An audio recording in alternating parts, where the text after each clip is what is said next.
The rain had not stopped for 2 days across the dusty plains of Texas, turning the earth into a slick mess of mud and sorrow. The ranch house stood lonely against the rolling storm, its lantern light flickering like a wounded heart. Inside, a man knelt by a crib that held the last piece of his soul, a baby boy, barely 3 months old, crying so weakly it broke the silence more than it broke the air. The cowboy, Caleb Rollins, wiped his face with the back of his rough hand, his blue eyes red-rimmed from exhaustion. His wife had passed only a week ago in childbirth, and since then, the baby had refused to feed. The doctor from town had said there was nothing to do but find a wet nurse, someone who could feed him naturally. But out here, miles from any town, who could he ask? His neighbors were men or widows long past their mothering years. Caleb's pride was buried under grief, and yet, he was desperate enough to beg. He looked toward the kitchen doorway where a large figure stood hesitating, shy, trembling, uncertain. Her name was Mabel, a heavy-set ranch hand who had worked cleaning and cooking for the Rollins family for almost 4 years. She had always been quiet, keeping to herself, moving around the house like a ghost no one noticed. Her weight made her the subject of cruel whispers in town. Men laughed behind her back, and women sneered when she walked past. But Mabel had the gentlest heart anyone could imagine. She had once lost a baby of her own years ago, one she never spoke about. Only Caleb's late wife, Clara, had known. And now, when the cowboy's voice cracked with the plea, "Can you nurse him just for once?" Mabel froze where she stood. Her hands shook as she looked down at the crying infant. The storm outside howled like a soul begging to be heard. Caleb's eyes begged too, not as a man pleading with a woman, but as a father watching his child slip away. "He won't make it through the night," he whispered. "You're the only one who can save him." Mabel's heart twisted. She had promised herself never to face that kind of pain again. Never to hold a baby and feel it latch to her breast. Never to feel that pull of life and love that could shatter her heart. But as she watched the baby's face, pale and cold, something deep inside her cracked open. She nodded slowly, stepping forward, her breath catching as she knelt beside the crib. The cowboy turned his face away, his chest heaving with emotion. Mabel took the baby into her arms, her large, soft body trembling. For a moment she simply held him, feeling the warmth of the tiny creature against her chest. His crying faded to small whimpers, and she whispered, "It's all right, little one. It's all right." Then, with tears rolling down her cheeks, she offered herself to him. The room fell into a hush so deep it was as if the storm itself paused to listen. The baby latched weakly at first, then stronger.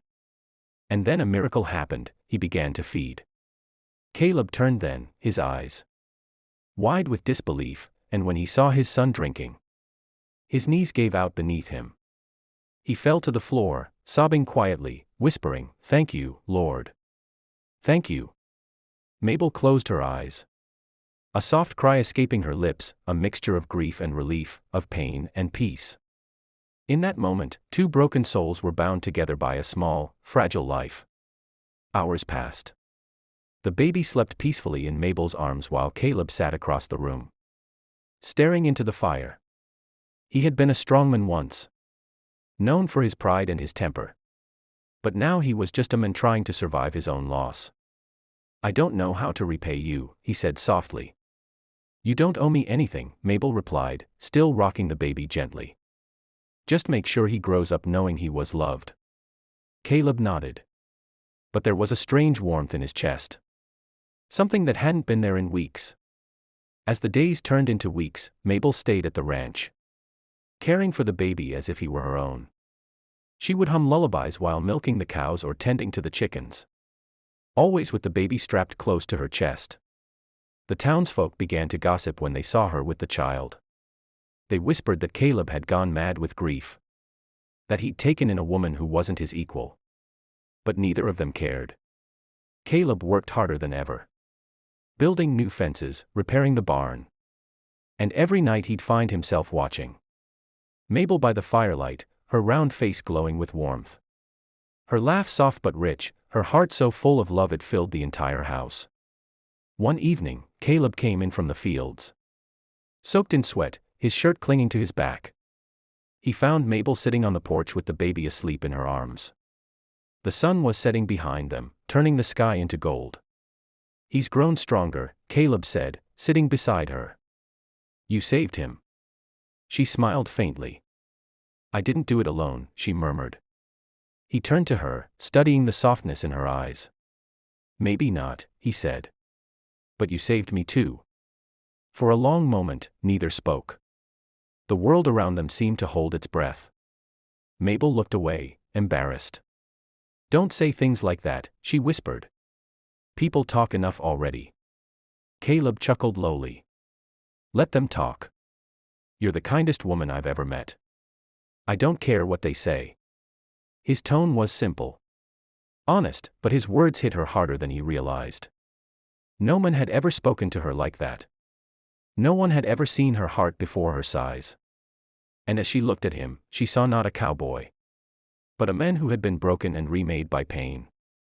A man who had learned that love doesn't come in perfect shapes. The weeks turned to months. The baby grew stronger, crawling across the wooden floor. His laughter echoing through the house that had once been filled with silence.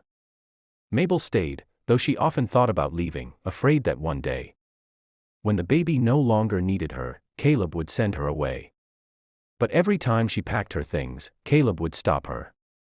"You belong here," he'd say, his voice rough with emotion. "You're family now." One night, after a long day of rain, Mabel found Caleb standing by the crib, the lantern light shining across his face. He looked older somehow, softer. "I keep thinking about Clara," he said quietly. "She'd have wanted me to move on. But I don't think she'd ever forgive me if I didn't tell you this, Mabel. I love you." The words hung in the air like thunder before a storm. Mabel gasped, her eyes filling with tears. "You don't mean that," she said. "I'm not the kind of woman," he stepped forward, taking her trembling hands. "You're exactly the kind of woman a man needs. Strong.